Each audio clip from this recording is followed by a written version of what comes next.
আমাদের বাংলাদেশে ইংরেজি শেখার জন্য মার্কেটগুলোতে এই ধরনের বেশ কিছু ভোকাবুলারি বই পাওয়া যায়।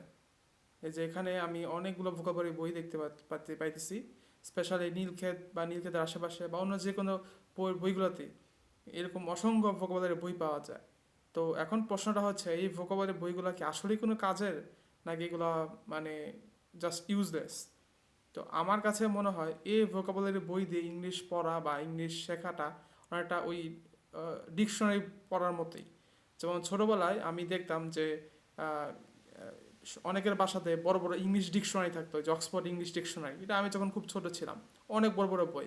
এবং আমার কাছে মনে হতো যে বাসার মধ্যে যত অপ্রয়োজনীয় জিনিস আছে ওটার মধ্যে ওই ডিকশনারি বইটা একটা ছিল। ওইটা বিশাল বড় বড় এক একটার সাইজ ছিল, বাট ওটার বেশিরভাগ মানে অংশই মানুষের কাছে যেমন অপ্রয়োজনীয় ছিল। এখন তো একদমই ইউজলেস ওই পেপার ডিকশনারিগুলো। আগে তাও মানুষ দু এক চারটা ইংলিশ ওয়ার্ড দেখার জন্য হয়তো ওইটা ইউজ করতো, বাট ওইটা দিয়ে কতটুকু কী শিখতে পারতো এটা মানে একটা কোশ্চেনেবল। তো এই ভোকাবুলারি বই পড়ে ইংলিশ হয়তো কেউ ওয়ার্ডগুলো মুখস্থ করতে পারে, বাট ওই ওয়ার্ড মুখস্থ করে ওই ওয়ার্ড ইংলিশ স্পিকিংয়ে বা ইংলিশ রাইটিংয়ে সে ইউজ করতে পারবে, মানে আমি এটা ডাউট ডাউট করি। তো এইখান থেকে বিচ্ছিন্নভাবে কেউ কেউ হয়তো কয়েকটা ইংলিশ ওয়ার্ড শিখতে পারে, বাট সেটা সে ইংলিশ বলতে বা লিখতে পারবে না। তো এই ভোকাবুলারি বইগুলো আসলে তেমন একটা কাজেরই না। এবং আইএলটিএসের জন্য যেটা আইএলটিএসের ভোকাবুলারি, যেটা অনেক মানুষকে যদি কেউ ভালো স্কোর করতে চায় 7, 8, 9, তার ভোকাবুলারি যথেষ্ট ভালো থাকতে হয়। তো এই বইগুলো পড়েও আসলে ওই ভোকাবুলারিগুলোও জানা সম্ভব না। তাছাড়া এই যে ভোকাবুলারি বইগুলো, এগুলোতে বেশ কিছু শব্দ দেওয়া থাকে যেগুলো খুবই ওল্ড ফ্যাশন শব্দ, যেগুলো মডার্ন ইংলিশে ইউজই হয় না। তো ওই সব শব্দ মানে কতটুকু জানা দরকার আছে সেটা মানে আহ, এটাও একটা কোশ্চেনেবল। যেমন এই যে স্পেশালি জিআরই বুকগুলো, এটাতে অনেক ওল্ড ফ্যাশন ওয়ার্ড ইউজ করা, যেটা মডার্ন ইংলিশে ইউজই হয় না। এইসব ওয়ার্ড জানার কোনো প্রয়োজনই নেই। আচ্ছা, তাহলে আমরা আসলে ইংলিশটা ইমপ্রুভ করতে চাই, আমাদের হাতে সময় আছে, তাহলে আমরা কিভাবে ভোকাবুলারিটা বাড়াবো বা ভোকাবুলারি রেঞ্জটা বাড়াবো? যদি আপনি নতুন আইএলটিএস প্রিপারেশন শুরু করেন, আপনাদের সময় আছে, সময় নিয়ে প্রিপারেশন নিতে চাচ্ছেন, ইংলিশটাকে ইমপ্রুভ করে আইএলটিএসটাকে ইমপ্রুভ করতে চাচ্ছেন, আপনার সিচুয়েশনটা যদি এরকম হয়ে থাকে, আমি অবশ্যই বলবো আপনি রিডিংয়ে ফোকাস করেন এবং রিডিংয়ের মাধ্যমে ভোকাবুলারি শিখেন। এবং রিডিং, ইংলিশ নিউজ পেপার পড়েন, ইংলিশ বই পড়েন, এবং আপনি নিজেই নিজের একটা ডিকশনারি বানান। আপনি একটা নিজের নোট বানান, নিজের ওই নোটটা বারবার রিভিউ করবেন, ওইটা আপনার নিজের ডিকশনারি। হ্যাঁ, আপনি যখন একটা ওয়ার্ড একটা বই থেকে পড়বেন, আপনি যদি রেগুলার ইংলিশ রিডিংয়ের মধ্যে থাকেন, ওই ওয়ার্ডটা আপনি অন্য আরেক জায়গায় পড়বেন। যদি আপনি রেগুলার রিডিং পড়তে থাকেন, আবার হয়তো অন্য আরেক জায়গায় ওই ওয়ার্ডটা মুখোমুখি হবেন। এভাবেই একটা ওয়ার্ড যখন আপনি বারবার নিজের রিডিং পড়তে গিয়ে মুখোমুখি হবেন, তখন ওই ওয়ার্ডটা অবশ্যই আপনার ব্রেইনে ফিট হবে এবং ওইটা অবশ্যই আপনি ইউজ করতে পারবেন। তো আমি শর্টকাটভাবে একটা ওয়ার্ড এখানে দেখাবো যে কিভাবে আপনি রিডিংয়ের মাধ্যমে ওয়ার্ডগুলোকে এক্সট্রাক্ট করবেন এবং ওইটা আসলে কিভাবে আপনি এটা আপনার আহ, মানে অ্যাপ্লিকেশনে নিয়ে আসবেন আপনার স্পিকিংয়ে, রাইটিংয়ে, কীভাবে এটা করা যেতে পারে। ধরে নিলাম আমি এই যে ন্যাশনাল জিওগ্রাফি এই ওয়েবসাইটে গেলাম, এই ওয়েবসাইট থেকে একটা আর্টিকেল আমি বের করছি এবং এই আর্টিকেলটা হচ্ছে ট্রাভেল রিলেটেড। ঠিক আছে, তো আমি প্রথমে এই হেডলাইনটা পড়তেছি। ঠিক আছে, হেডলাইনে কী লেখা আছে? This is India's most laid back city. This is India's most laid back city, here is how you can visit. আচ্ছা, এখানে একটা কথা বলা আছে যে যাচ্ছে এইটা হচ্ছে ইন্ডিয়ার সবচেয়ে লেড ব্যাক সিটি এবং এখানে আপনি কিভাবে ভিজিট করতে পারবেন। ঠিক আছে, আচ্ছা, এখন এই লাইনটার বেশিরভাগ ওয়ার্ডই আমি জানি, কিন্তু একটা ওয়ার্ড আমি জানি না। এই যে এটা ইন্ডিয়া একটা সিটি সম্পর্কে বলা আছে এবং সিটিটা কেমন city? Laid back city. Laid back city কি আমি জানি না। এখন এই যে একটা আনকমন ওয়ার্ড, আননোন ওয়ার্ড আমি পাইছি, আমি এই পুরা এই মানে শুধু লেইড ব্যাক কি আমার জানলে হবে না, আমি এই লেইড ব্যাকটা হচ্ছে এখানে অ্যাডজেক্টিভের রোল প্লে করছে এবং এটা একটা নাউনকে মডিফাই করছে। নাউনটা হচ্ছে সিটি, সিটিটা কেমন? Laid back.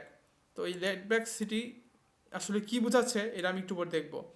আরও কিছু জায়গায় এটা ইউজ হয়েছে, যেমন এই যে এখানে আমি দেখতেছি detour from the beach to visit Goa's laid back capital. আচ্ছা, এই যে ক্যাপিটাল শর্টটাকে মডিফাই করা হয়েছে লেইড ব্যাক দিয়ে, এটা হচ্ছে গোয়ার একটা লেইড ব্যাক ক্যাপিটাল। তো লেইড ব্যাক ক্যাপিটাল মানে কি? Laid back city, laid back capital. হ্যাঁ, আবার এখানেও আমি দেখতে পাচ্ছি আবার লেইড ব্যাক বিচ লিখছে, মানে বিচের আগে লেইড ব্যাক, বিচটা কেমন লেইড ব্যাক, সিটিটা কেমন লেইড ব্যাক, ক্যাপিটালটা কেমন লেইড ব্যাক। আসলে এই লেইড ব্যাক কথাটার মানেটা কি, এখন এটা আমি দেখবো। আমি এই ক্যামব্রিজ ডিকশনারিতে যাচ্ছি, ক্যামব্রিজ ডিকশনারিতে যেই আমি এটা একটা সার্চে দিব যে এটা লেইড ব্যাক বলতে আসলে কী বোঝাচ্ছে, তাহলে হয়তো আমি এটা বুঝতে পারবো।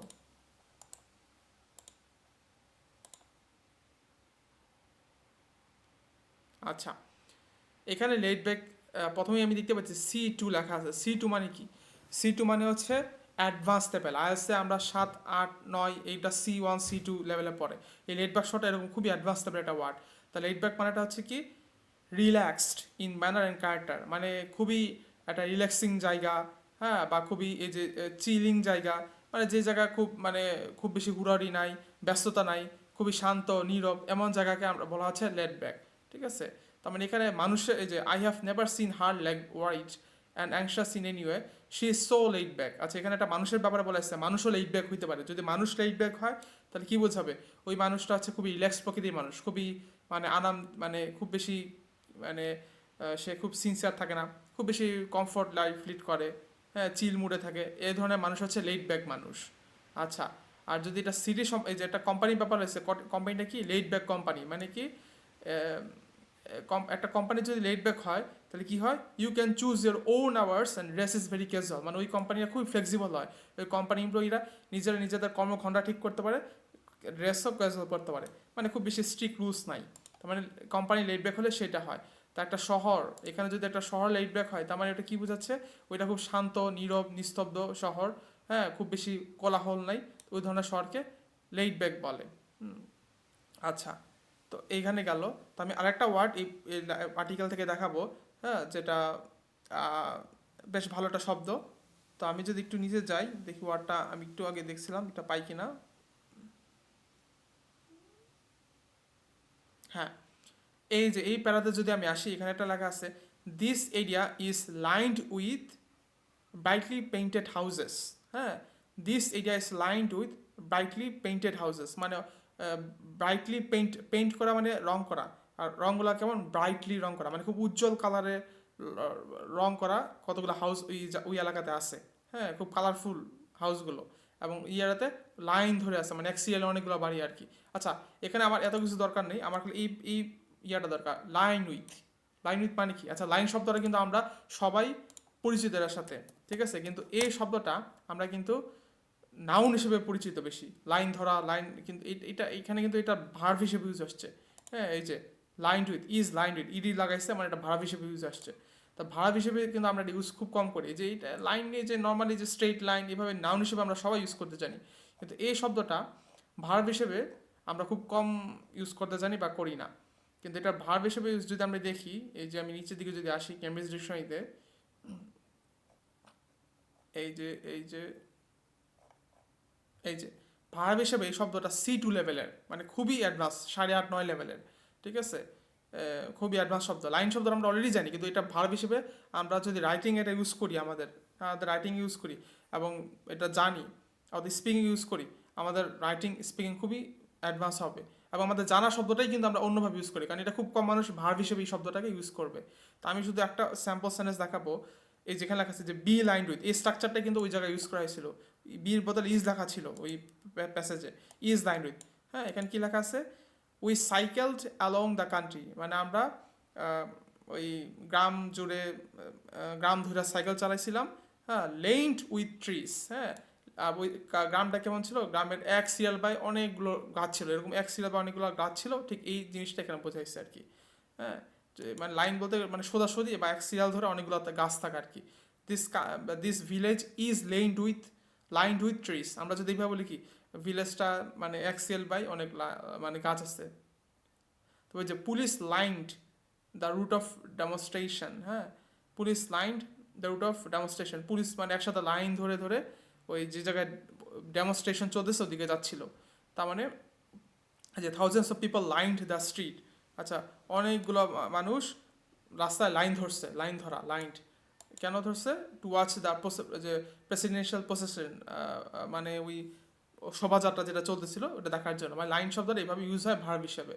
তো ঠিক এইভাবে আমরা যদি আপনি এটা নিজের মানে নোট করে রাখেন যে লাইন স্ট্রিট মানে কি রাস্তা লাইন ধরা, দোকানে যদি বলে লাইন দ্য শপ এরকম হইতে পারে, লাইন দ্য সিনেমা হলে লাইন ধরা, বা ticket counter line the ticket counter ticket line করছে। এইভাবে আপনি এটাকে নিজের ভিন্ন ভিন্ন কনটেক্সট দেখেন, আমরা কিন্তু ভিন্ন ভিন্ন কনটেক্সটে ভিন্ন ভিন্ন এই শব্দটা ইউজটা দেখতে পাচ্ছি কেমনি এটা ইউজ করা হয়েছে। তো এইভাবে যদি আমরা এই কনটেক্সটগুলো বুঝি, এটা কোন কনটেক্সটে ইউজ করা হয়েছে, তাহলে কিন্তু এই শব্দগুলো আমরা আমাদের স্পিকিংয়ে এবং রাইটিংয়ে ইউজ করতে পারবো। তার মানে ভোকাবুলারি শেখার জন্য রিডিং খুবই গুরুত্বপূর্ণ, এবং এখানে ভোকাবুলারি ওয়ার্ডগুলো আমাদের বুঝতে হবে যে এটা কোন কোন কনটেক্সটে ইউজ হয়েছে। এখানে কতগুলো কনটেক্সটে ইউজ হয়েছে আমরা দেখতে পাচ্ছি। আমরা যদি আরও রিডিং পড়ি, ওয়ার্ডগুলো আমরা আরও অন্যান্য জায়গায় পাবো, ওখানেও কী কী কনটেক্সটে ইউজ হয়েছে সেগুলো আমরা দেখবো। এভাবে আমরা আস্তে আস্তে প্র্যাকটিস করতে এই ওয়ার্ডটা আমাদের একটা অ্যাক্টিভেট ওয়ার্ড হিসেবে আমাদের ব্রেইনে এমবেড হয়ে যাবে। তখন আমরা খুব ইজিলি ওয়ার্ডটা আমাদের স্পিকিং রাইটিং ইউজ করতে পারবো, বা রিডিং আসলেও আমরা বুঝতে পারবো। তো এটাই বলার ছিল এই ভোকাবুলারির ব্যাপারে আর কি।